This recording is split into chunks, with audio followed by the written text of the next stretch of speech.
നാം ഒരു ബസ്സിൽ സഞ്ചരിക്കുമ്പോൾ നമ്മുടെ എല്ലാം ജീവൻ ആ ഡ്രൈവറുടെ കയ്യിലാണ്. യാത്രക്കാരുടെ മാത്രമല്ല, ആ ബസ് സഞ്ചരിക്കുന്ന വഴികളിൽ പുറത്തുള്ള ബസ്സിന് പുറത്തുള്ള ആളുകളുടെയും ജീവൻ കൂടി ഡ്രൈവറുടെ കയ്യിലാണെന്ന് നമുക്ക് പറയേണ്ടി വരും. ഇന്ന് പത്തനംതിട്ട അടൂർ നഗരത്തിൽ ഒരു സംഭവം നടന്നു. 4 വയസ്സുള്ള കുഞ്ഞുമായി ഒരു പിതാവ് ബസ്സിന് മുന്നിലേക്ക് എടുത്തു ചാടി.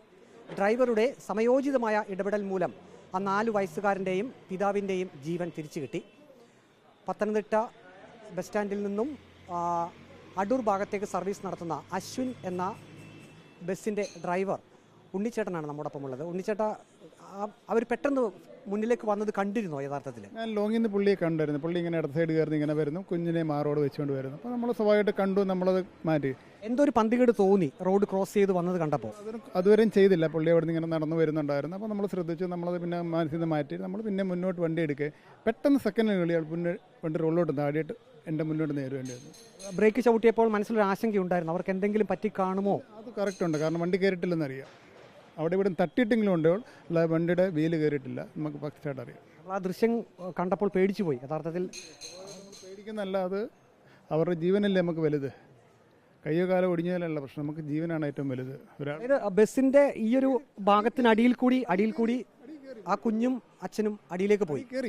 അടി കയറി പോയി ഇടിച്ചവിടെ നിന്നു. പക്ഷെ വീല് കയറിയിട്ടില്ല, വണ്ടിയുടെ ഒരു വില്ലങ്ങും തട്ടിയിട്ടില്ല. പിന്നെ ആ വീഴ്ചയിൽ പുള്ളി കുഞ്ഞിനെ വല്ല പറ്റിയിട്ടുണ്ടെങ്കിലേ ഉള്ളൂ, കാരണം മാറി പിടിച്ചുകൊണ്ടാണ് ചാടിയത്. അവർ പെട്ടെന്ന് തന്നെ ബസ്സിനടിയിൽ നിന്ന് ഇറങ്ങി പോകുന്നതും കണ്ടു. ഈ അച്ഛനും കുഞ്ഞിനെ എടുത്തുകൊണ്ട് തന്നെ അച്ഛൻ പോയി. പിന്നീട് അന്വേഷിച്ചു അവരെ എവിടെയുള്ളതാണ്.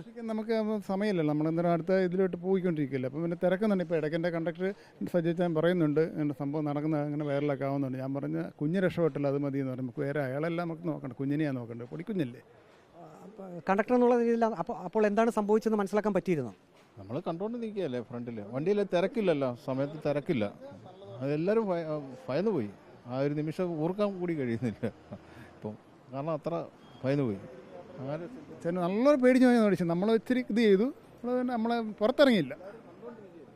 പുറത്തിറങ്ങാനൊരു പേടി, കാരണം പബ്ലിക് അപ്പുറം ഇപ്പുറം ചുറ്റിനും വന്ന് നമ്മളെ അവർ ശ്രദ്ധിക്കുന്നില്ലല്ലോ. അവർ നോക്കുമ്പോൾ ചാടി എഴുന്നേറ്റ് പോകുന്നു. അപ്പോൾ അവർ ആദ്യം വന്ന് നോക്കുന്ന ഡ്രൈവറെ അടിക്കത്തുള്ളൂ. അതുകൊണ്ട് നമ്മൾ ഇറങ്ങിയില്ല. അങ്ങനെ ഒരു ഭയം കൂടി മനസ്സിലുണ്ടായിരുന്നു. ഭയമുണ്ട്, എപ്പോഴും ഉണ്ട്. നമ്മൾ റോഡിൽ വണ്ടി കൊണ്ടുപോകുമ്പോൾ എപ്പോഴും അതൊരു ഭയമാണ്. എന്തെങ്കിലും മുട്ടിക്കഴിഞ്ഞാൽ പബ്ലിക്കാണ് ആദ്യം വന്നത്. അവർ കാര്യം തിരക്കുന്നില്ല, അവർ എന്താ സംഭവങ്ങൾ തവയ്ക്കുന്നില്ല, അവർ മുമ്പേ അടിക്കുവാണ്. ഈ അടിയെന്ന് പറഞ്ഞാൽ ബാക്കിയില്ലാതെ നമ്മുടെ ശരീരത്തെ എവിടെയെങ്കിലും കൊണ്ടു കഴിഞ്ഞാൽ അവർ പോയി അടിച്ചിട്ട് പിന്നെ നമ്മളാണ് കിടന്ന് അതിൻ്റെ ബുദ്ധിമുട്ട് അനുഭവിക്കുന്നത്. എന്തായാലും മനസ്സിലൊരു സംതൃപ്തി ഉണ്ടല്ലേ, 2 ജീവൻ രക്ഷിക്കാൻ കഴിഞ്ഞത്? തീർത്തുമുണ്ട്. നാളെയും വരാതിരിക്കട്ടെ എന്ന് നമ്മൾ പ്രാർത്ഥിക്കുകയാണ്. ആരും നമ്മൾ നമ്മുടെ ബസ്സിൻ്റെ അകത്തിരിക്കുന്ന യാത്രക്കാരും പുറത്തുള്ളവരും അവർക്കും ആർക്കും ഒരു ബുദ്ധിമുട്ടില്ല, നമ്മൾ സുരക്ഷിതമായിട്ട് പോകണം. അത്രയേ ഉള്ളൂ. ബസ്സിന് മുന്നിലേക്ക് ആ പിതാവ് കുഞ്ഞിനെയും കൊണ്ട് എടുത്ത് ചാടിയെങ്കിലും ഡ്രൈവർ ഉണ്ണിച്ചേട്ടൻ്റെ ആ ഒരു സമയോചിതമായിട്ടുള്ള ഇടപെടൽ കൊണ്ടാണ് ആ 2 ജീവനുകൾ രക്ഷപ്പെട്ടത്. അതിൽ ചാരിതാർത്ഥ്യമുണ്ട് എന്ന് തന്നെയാണ് ബസ് ഡ്രൈവറും കണ്ടക്ടറും വ്യക്തമാക്കിയിരിക്കുന്നത്. വീഡിയോ ജേർണലിസ്റ്റ് അജി കുടുംബനൊപ്പം reporter Praveen Purushothaman, in reporter, Pathanamthitta.